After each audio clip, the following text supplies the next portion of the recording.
Hey everybody, just a quick disclaimer for tonight's Tech Talk.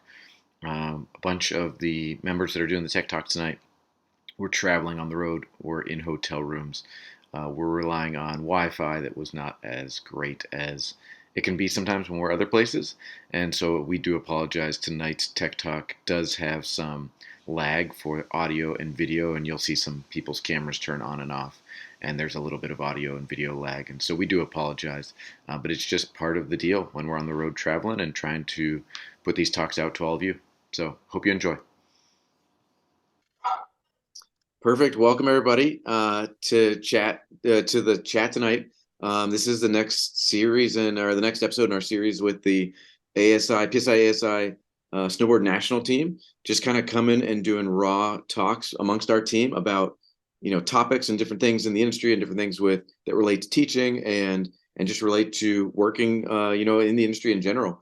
And so if you haven't checked out any of the series that we've done prior to this, we have a ton of tech talks that have dropped both in YouTube form and in podcast form, to however you want to consume them.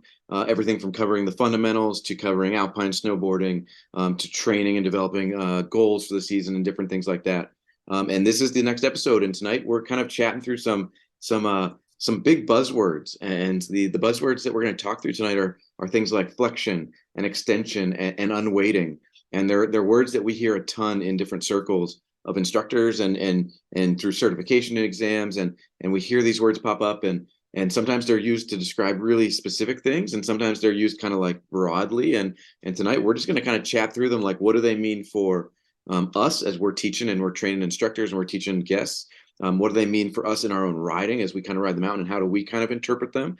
And the goal is for us to start the conversation, but you all to continue that conversation and kind of take what we talked tonight and go out and try it and think how it applies to your teaching, how it applies to your riding, and kind of expand upon it. And so without further ado, I'll introduce myself. I'm Brian Donovan with the ASI Snowboard National Team. And let's just go around the room and let everybody kind of do a roll call.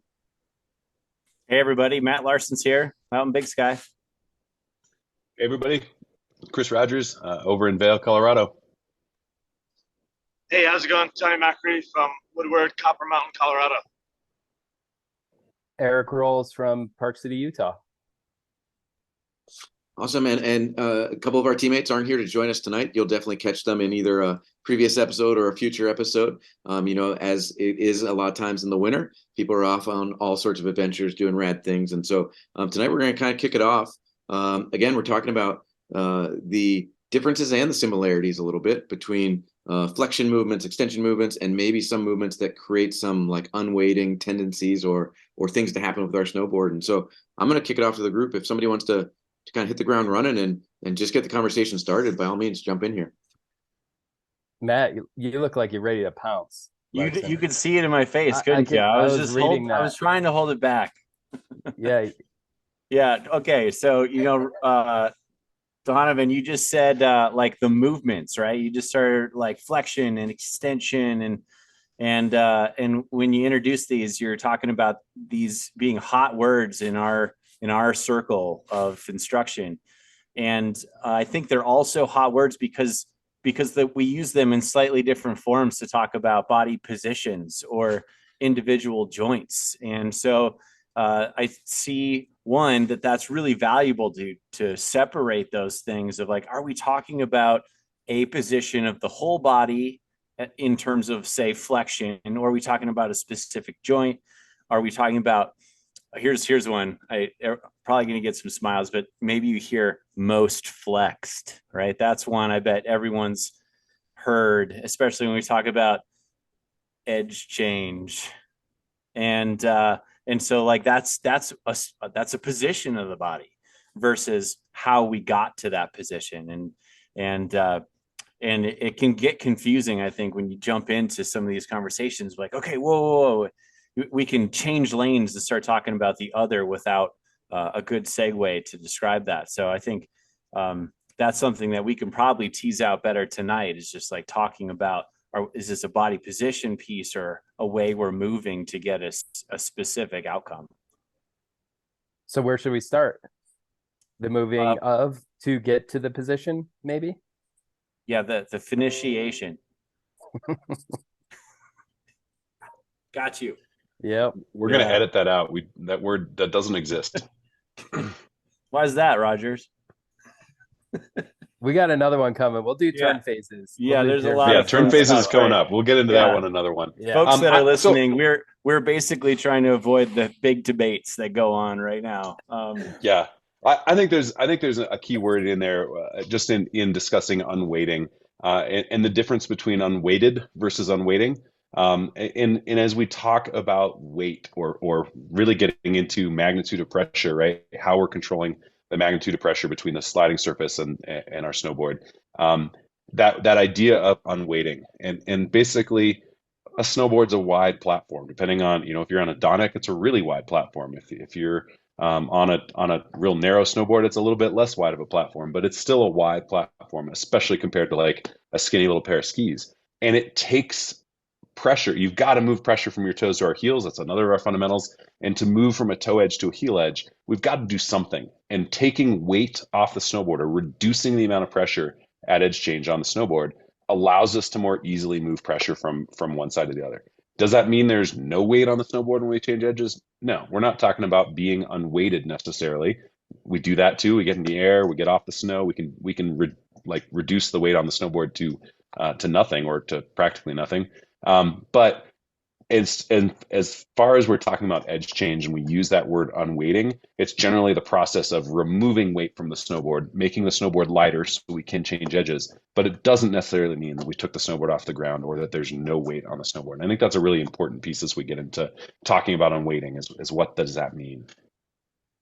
Yeah, Chris, I'll bite on that. And I think you're absolutely correct. I think this unweighting, we're jumping right into it, but this unweighting idea is it's sometimes like this mystery concept where people think like I'm either feeling forces kind of pushing up through my snowboard, or I'm supposed to do something that makes that completely go away and makes it super easy to do something else.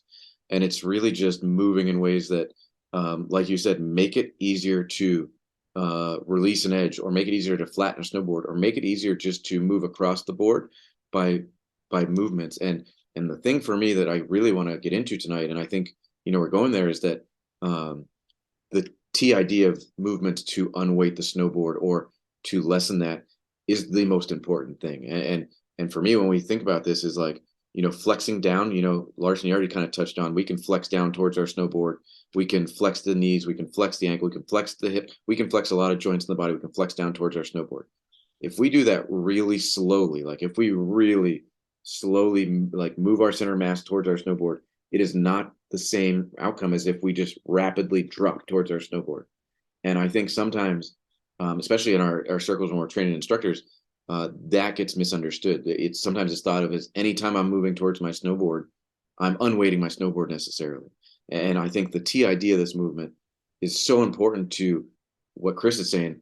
Is it actually easier to release an edge, or is it not? And are we in a position to just be more athletic or not?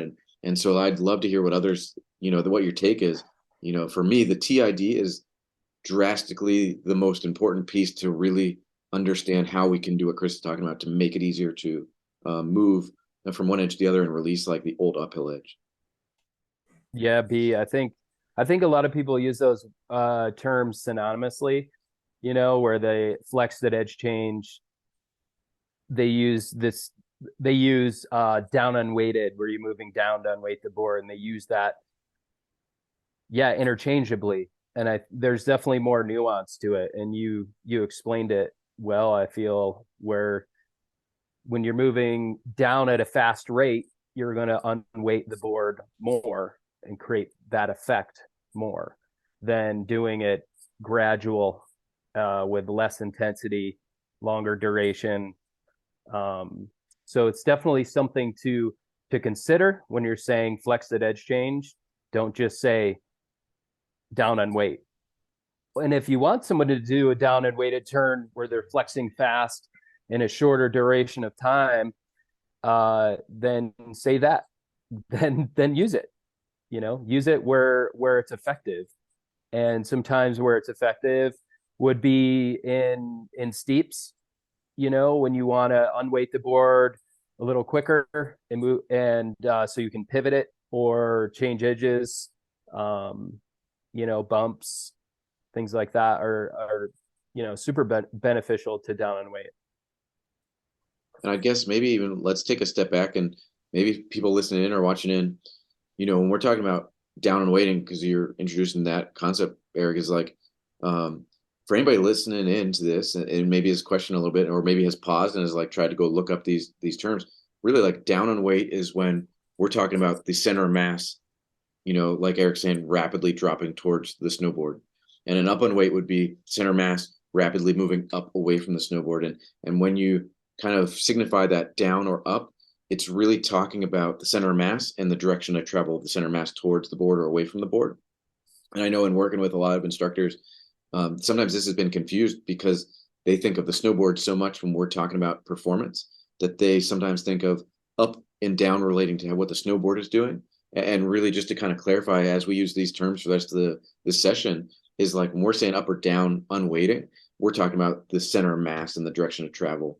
And just so you can kind of visualize that, and then you can kind of think through like how you use that to like get performance yourself and kind of work through your own experiences with that. So again, continue. We're going right into it, and I love it. But yeah, other thoughts? Yeah, Brian, Yeah. I think that's a really clear description. And the key with it is if you were to go get a scale, you get your bathroom scale and stand on a scale, how you move your body to reduce weight on the scale. And it's a really like tangible, visible way to see these concepts. Stand on the scale, get low on it, and stand up rapidly, stand up slowly, see what happens to the numbers on the scale. Stand up tall, let the weight set, and then drop your center mass towards the snowboard. Try drop towards the scale. Try dropping it slowly. Drop it quickly. You'll see the numbers on the scale move. They'll move more rapidly the more quickly you move. And there's going to be an equal and opposite reaction to it, right? This is we're getting into some physics here, but if we move our center of mass, there has to be an effect on that surface we're standing on. And if you take that scale away and put your snowboard there, the same thing's happening with the snowboard. If you move your center of mass down, it's going to reduce pressure on the snowboard. The more quickly you move your center of mass down, the more it's going to reduce pressure on the snowboard. And same thing going up. If you move your center of mass up slowly, at the peak, it's going to reduce pressure on the snowboard. And then if you move it more quickly, it's going to reduce that pressure more. The other piece that's really important when we talk about unweighting is the opposite and equal piece of that as well, which is we have to put weight back on our snowboard. So if the timing of a movement is to reduce pressure on the snowboard at edge change, the opposite movement is going to increase pressure during the control or finish phase of the turn, or initiation, control, finish. There has to be another piece there. We can't just stay light forever. At some point, you got to come back down on the snowboard, and recognizing that also factors into things like steeps or different terrain that we're in is a different movement pattern, gives you a different movement pattern for the managing pressure through the control phase where you're applying pressure to the snowboard. Yeah. Hey, can you guys hear me? Yeah. Yeah. Hey, like I love what you just explained there, Chris. I thought that was really good.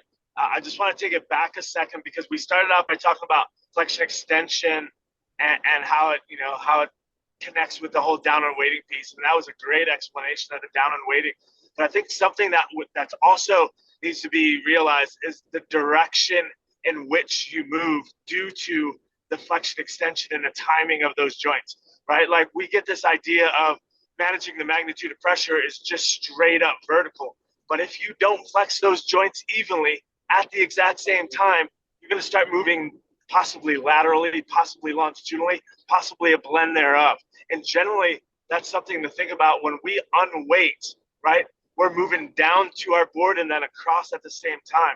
So it's a blend of these flexion extension movements. And it's really interesting to think about which joints you have in your body that can create flexion extension and which joints can create flexion extension and rotation, and then how much in which joints you can do that in. And I think that's, as you're going through your levels of certification and as you're getting your dialing in your eye and dialing in your understanding of biomechanics, sometimes it's a great idea to stand in front of a full-length mirror, maybe even on your snowboard, and move around on it and look at how one joint affects another joint and the timing of those joints.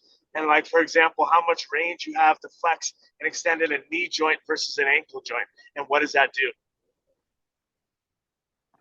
I think this is the second one of these calls that Tony's recommended standing in front of a mirror, in case anyone's wondering what Tony does when he's at home.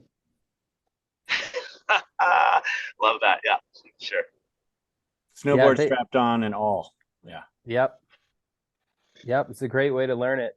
Another piece to kind of throw in here that ties to a little bit back what Chris was talking about is the timing of the unweight. So that down unweighted motion, you get the board to unweight in the beginning of the action. So if you want your snowboard to do something in the beginning of that action, which can tie to what Tony's talking about in a particular direction, not just in a vertical plane. But if you want that to happen earlier, you do a more downward weighted activity. If you want the pressure to increase in the beginning of the movement and be reduced after, that's the up unweighted. And so when that board is unweighted is the timing to do something cool with your snowboard. Like change edges, pivot the board, whatever it may be. So I think that's sometimes I've seen a lot of light bulbs go off when I've kind of brought that into the clinic setting. And that's kind of why some of these movements have preference in certain zones, like steeps or, on flatter areas, or even some differences between just what you want as an outcome on your snowboard. So you can think about that a little bit as well, is when do you want the board to unweight? In the beginning of the movement, down unweight, or towards the end of the movement, up unweight? Rolls, I think that's a really cool call out, because I think sometimes people just think of the snapshot that we were talking about where the scale gets a little lighter, but they don't really think of really the sequence of what you're talking about, of it being really quick at the beginning and then like dropping off, or being a little bit slower and then dropping off. And I think that's huge. And I think that the other piece you touched on is the idea of, like, as people listening go out and put this in your writing, or you have put this in your own writing, the terrain and the goal of what you're trying to accomplish is super important to kind of see what is possible, right? Like if you're riding super mellow terrain and you're just rapidly trying to drop to make your board relax, it might not be appropriate at all for that terrain. And you're going to feel like you're working harder to get the snowboard to do some things potentially. And so really starting to dabble, and it's been mentioned a couple of times, being on steep terrain or being in bumped or varied terrain or something like that, potentially a rapid drop can help you get off your old working edge, flatten the board, move your cross like Tony was talking, get on the new edge and get gripping and get turning earlier in the new turn, right? It can definitely do that. But that same movement on a really mellow beginner run might not feel as effective because it's just not appropriate for the terrain you're trying to use it on. And so that's one of the biggest things is play with all of these in your own riding and see where they actually help and where they don't help as much as they maybe could elsewhere. And so I think terrain and just like the timing that Chris was talking about is going to be so important to actually feeling these sensations and getting these sensations to do cool things for us, as opposed to just feeling the sensations and being like, oh, that was cool, but really getting to help us with some type of outcome or some type of performance. I think an additional piece to throw into this is, like Donovan, you're just talking about the performances piece, right? It's a big deal. Is we do these things for a purpose, and Macri, you're talking about a blending and how we do these things, and we'll end up diving and working through multiple snowboarding fundamentals towards getting that outcome.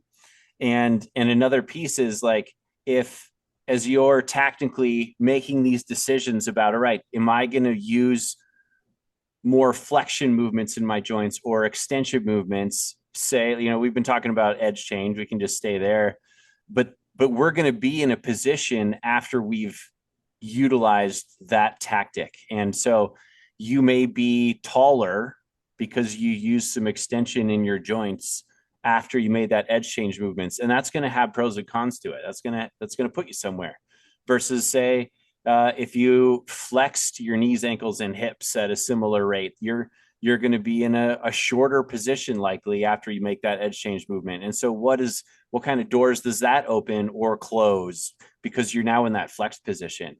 And there's just a lot to really think about there as far as planning. And as you move through different phases of the turn, okay, well, what do I want to be able to do next? And so you'll start jumping around and even using, say, an up unweighted movement on one edge change and then go right into something else for that next edge change, because you see that terrain in front of you and you might be like, okay, you know what, though, it's going to be really helpful if I'm, say, more flexed after I change this edge, because I want to really open up some range of motion by allowing my legs to move independently because I'm more flexed. And I think that's kind of a neat example, because like if you think about being really tall and all your joints are just straight in your legs, you're more limited as far as like what you can do in say to get that outcome of twisting your snowboard, and what you do with your body to get that. You're likely going to have to move back down or flex those joints again to get that range,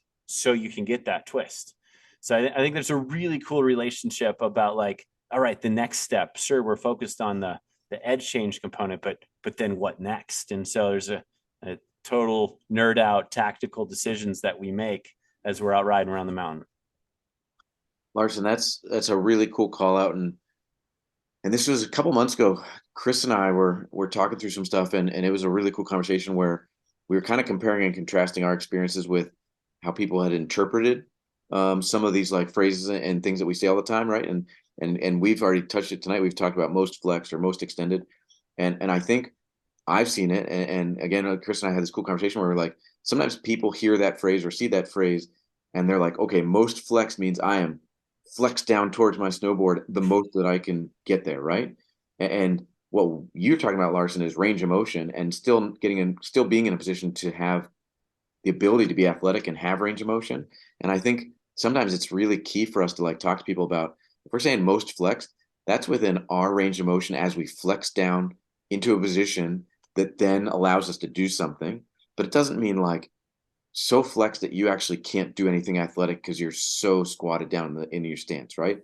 Or the opposite, like most extended. When you hear that phrase, it's most extended as we extend up through our range of motion, and we're in a position where we can get performance and outcomes out of the board, but not just like at the tallest we can possibly be and just hanging on. And I think so many times that it's easy for our brains to hear most flex and just be like, oh, I'm going to the extreme and I'm going to flex as much as I can humanly possibly flex. But what we really want people to experiment with is like your range of motion and still having some left in the legs to add extra flexion extension if you were to hit some funky snow or you needed to. And so it's really this flexing down into a most flexed position, but not being so locked out in that position that you can't do anything out of that, if that makes sense. And again, Chris, you can clarify. It was just a great conversation we had like one night where we were just kind of talking about our experiences and how people have like interpreted those and taken them like to like be truths, and almost like to the end where it's like it's no longer even usable because they've gone so far with it. Yeah, I think sometimes we come up with vernacular that it's not in a technical manual. It worked its way into a description in an exam, and then it started getting used outside of exams as a broader description. And it is a super useful way to describe things. Just like we've had other pieces that have come and gone, like cross under and crossover.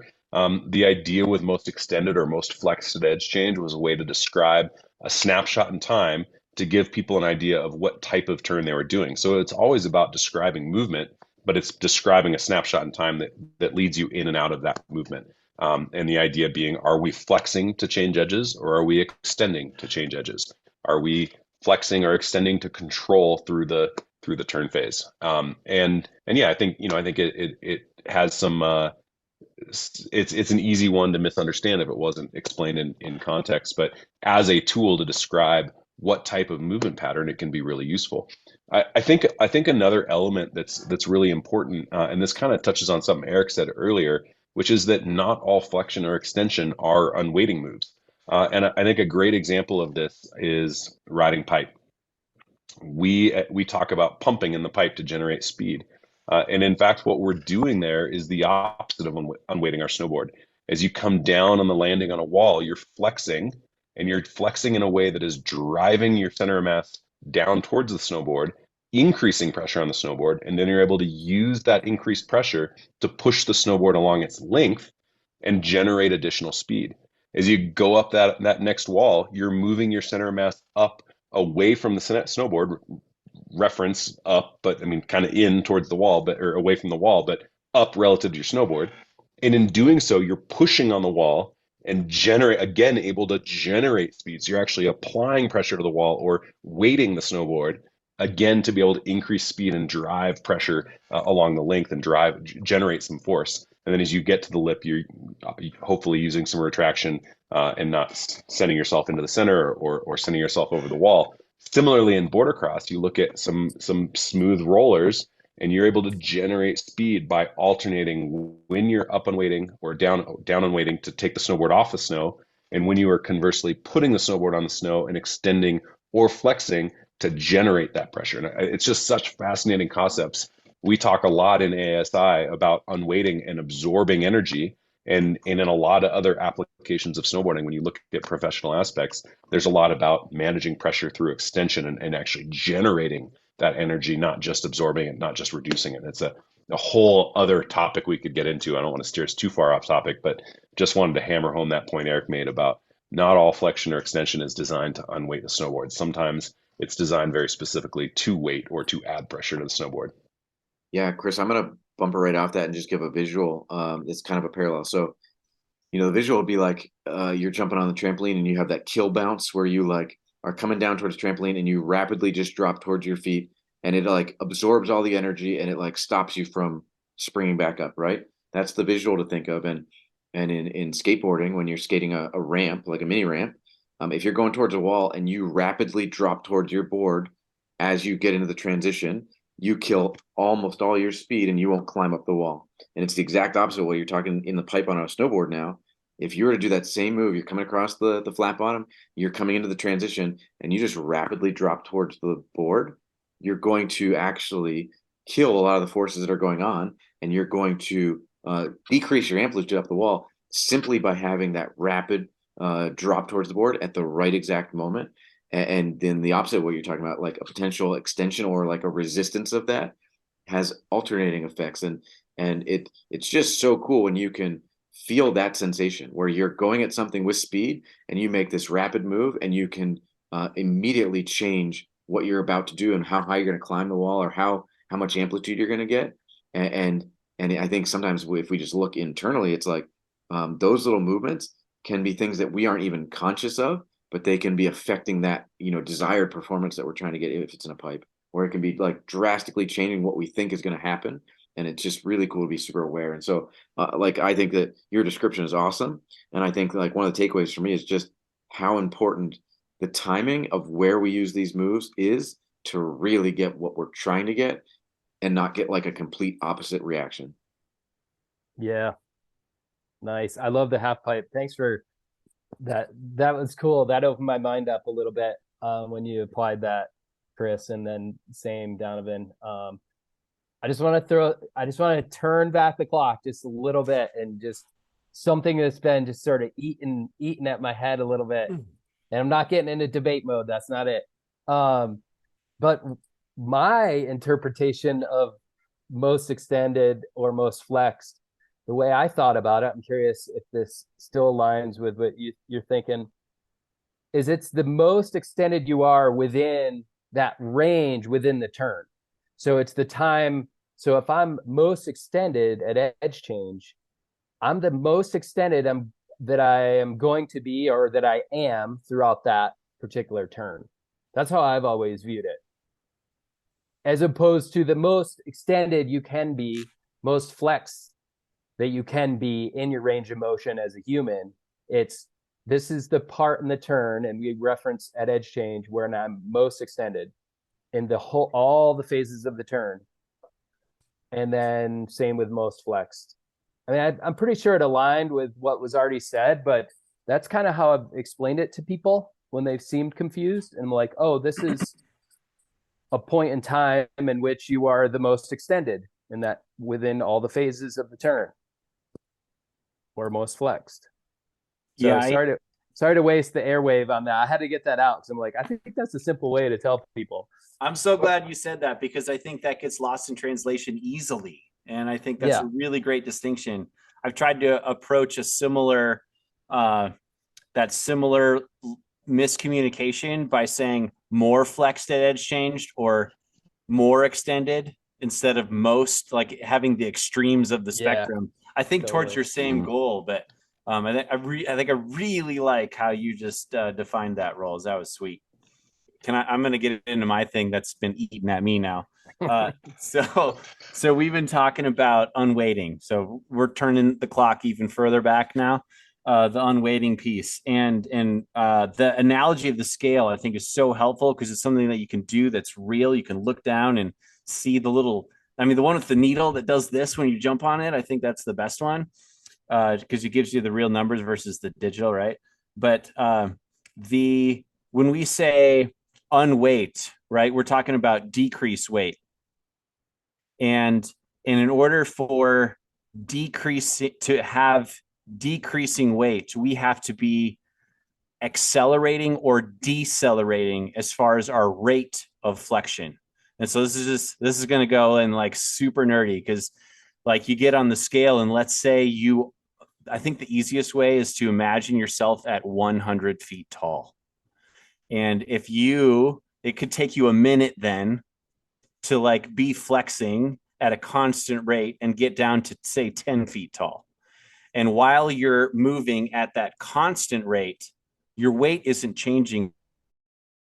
Your rate in your flexion, that's when you see unweighting. That's when you say the decrease or the needle move one way on the scale versus when you hit the bottom and you decelerate, then you see for a moment, you see that needle jump past what you were because you are now moving or resisting that pull of gravity. And so you have an increased weighting movement, which goes right towards those examples that have been shared tonight about like being in the half pipe and weighting your snowboard and working the walls. And another example for those who don't ride half pipe, being in a carve, right? Being in the control phase or just past the fall line.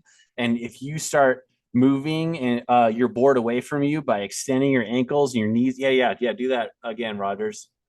Boom, right? You're going to push and decamber that board. You're increasing that weight because you're pushing it away from you and you're getting that energy and new shape out of that board.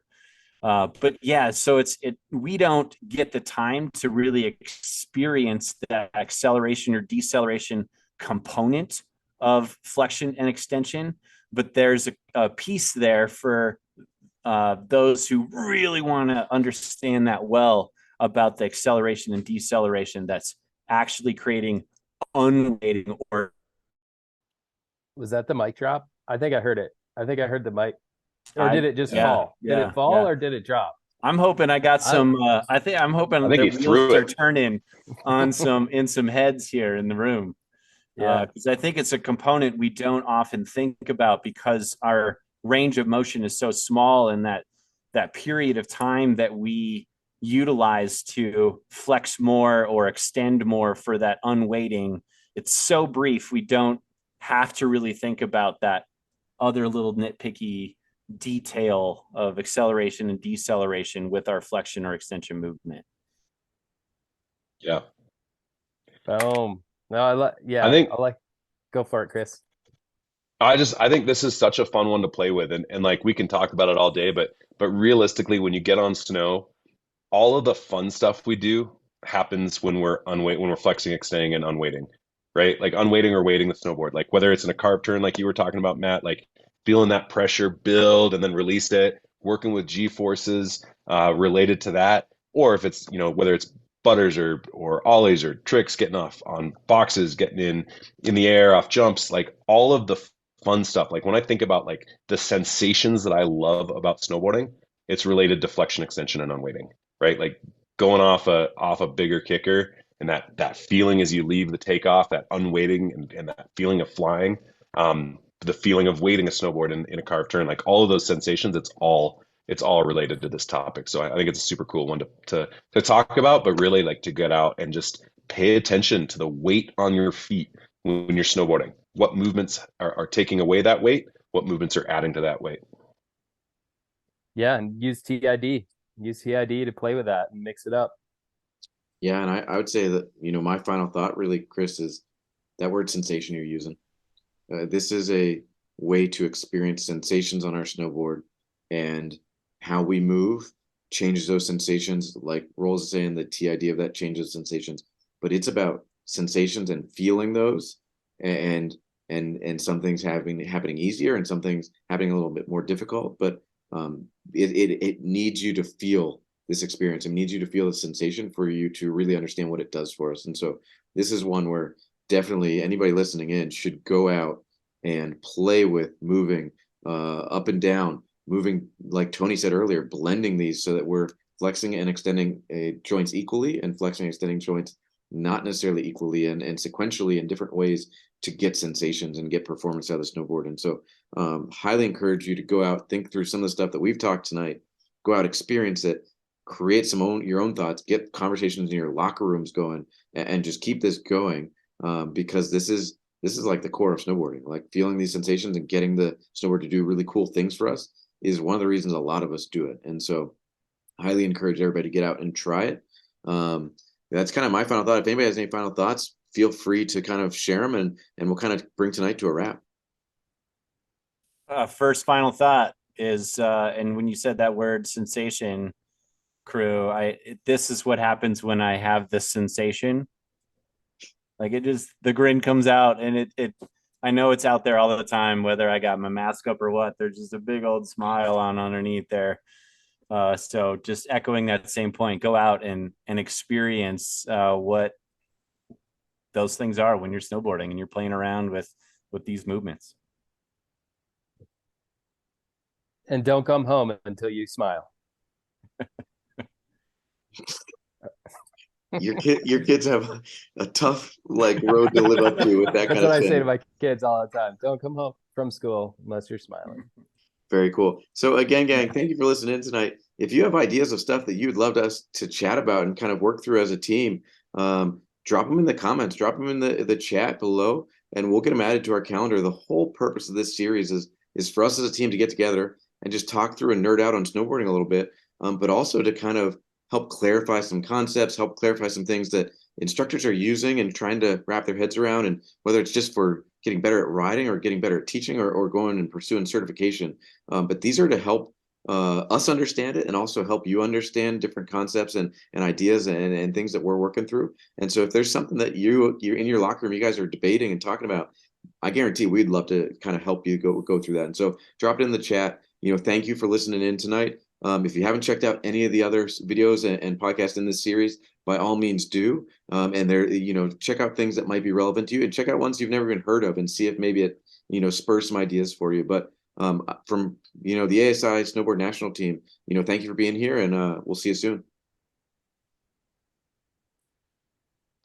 Thanks, everybody.